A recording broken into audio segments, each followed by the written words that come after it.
عهود الماكرين. في يوم من الأيام كان الثعلب يلتهم حيوانا قد قتله، وفجأة علقت عظمة صغيرة في حلقه ولم يستطع بلعها، وفورا شعر بألم فظيع في حنجرته، وبدأ يركض ذهابا وإيابا يئن ويتأوه باحثا عن أحد يساعده، وحاول أن يقنع كل من قابل ليزيل له العظمة قائلا: سأعطيك أي شيء إذا أخرجتها.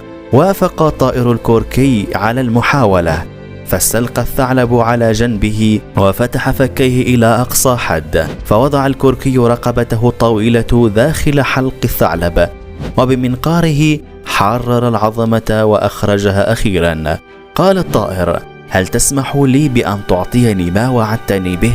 كشر الثعلب أنيابه عن ابتسامة ماكرة وقال: كن قنوعا، لقد وضعت رأسك في فم الثعلب وأخرجته آمنا، أليس هذا جائزة كافية لك؟